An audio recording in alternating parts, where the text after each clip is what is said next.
Это все намного ближе, чем кажется. Досмотрите это видео до конца, и вы узнаете, чем может обернуться Таджикистану нестабильная обстановка в Казахстане. Подписывайтесь на наши обновления, будете в курсе всех последних и важных событий. В ночь на 7 января в городах Казахстана продолжились протесты и столкновения. Досталось зданию телекомпании «Мир», были попытки штурма погранакадемии. Город Алматы напоминал зону боевых действий. Были слышны взрывы и стрельба. Многие опасаются, что массовые протесты в Казахстане, переросшие в беспорядки и столкновения с полицией, могут ухудшить социально-экономическую ситуацию в Таджикистане. Насколько эти беспокойства являются обоснованными? Казахстан является стратегическим партнером Таджикистана. Соответствующий договор был заключен в 2015 году.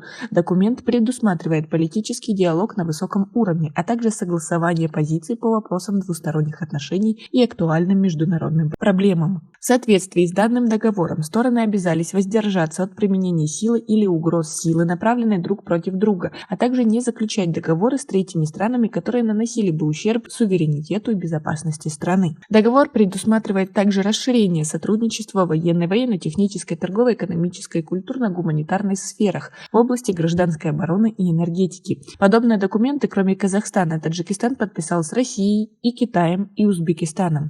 В годы независимости Таджикистана периодически возникали натянутые отношения со всеми странами Центральной Азии, но только не с Казахстаном. К слову, 7 января исполнилось ровно 29 лет установлению дипломатических отношений между двумя странами. Казахстан наряду с Россией и Китаем находится в тройке главных торгово-экономических партнеров Таджикистана.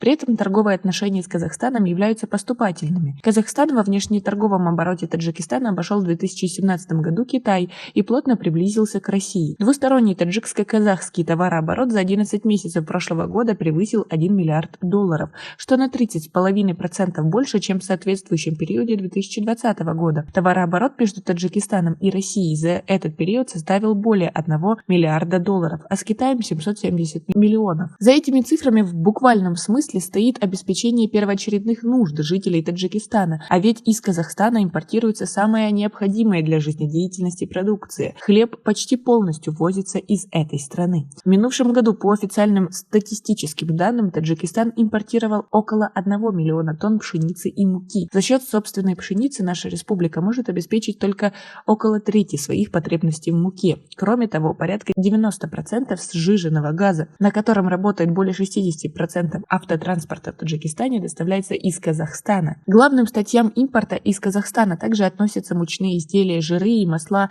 животного и растительного происхождения, сера, мыло, поверхностно-активные органические вещества и штукатурные материалы. В достаточно больших объемах ввозятся также нефтепродукты, прокаты черных металлов, продукция неорганической химии. Более того, Казахстан является главным рынком сбыта таджикской продукции, если не считать Швейцарию, которой периодически продаются исключительно драгоценные металлы. В 2021 году Таджикистан поставлял в Казахстан свою продукцию на сумму около 325 миллионов, что составило 17% в общем объеме экспорта нашей республики. Основными статьями поставки таджикской продукции являются хлопок, алюминий и изделия из него, руды, шлак и зола, плодоовощная продукция, а также текстильные материалы. Как вы относитесь к тому, что мы так сильно связаны с Казахстаном? Свои ответы напишите нам, пожалуйста, в комментарии. Согласно данным Госкомитета по инвестициям и управлению госимуществом Республики Таджикистан, с 2007 по 2020 годы Казахстан инвестировал в экономику Таджикистана более 577 миллионов, из которых 110 миллионов являются прямыми инвестициями. На территории Таджикистана с участием казахстанского капитала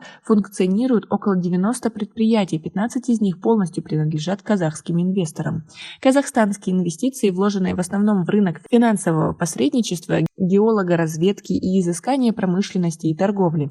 Наиболее известным казахстанским предприятием на территории Таджикистана является Халык-банк Таджикистан, который пользуется большим авторитетом среди своих клиентов. По крайней мере, клиенты этого банка очень болезненно восприняли объявление о его уходе с таджикского рынка, которое было обнародовано в начале августа прошлого года. Позже руководство этого банка передумало и сообщило, что продолжит работать в республике. Кроме прочего, казахстанские дороги служат Таджикистану транзитным маршрутом для доставок грузов из и в Россию и других европейских стран. Подавляющий поток грузов из Таджикистана или в Таджикистан приходится именно на это направление. Около 40% от общего товарооборота Таджикистана Таджикистана приходится на Россию и Казахстан, не говоря о других странах, торговые отношения с которыми связаны с казахстанской дорожной инфраструктурой. Также можно причислить к сказанному трудовую миграцию таджикских граждан в Казахстан, так как оплата труда в этой стране почти в 5 раз выше, чем в Таджикистане. Более того, Таджикистан регулярно получает гуманитарную и военно-техническую помощь Казахстана. В целом, специалисты согласны с исключительной важностью для экономики Таджикистана стабильной обстановки в 4 странах, с которыми заключены договора о стратегическом партнерстве.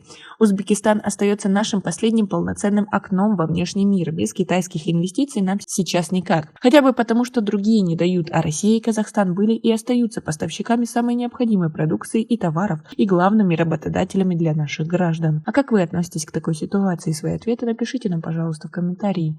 У нас пока на этом все. Оцените наше видео подпиской и лайком. До скорой встречи.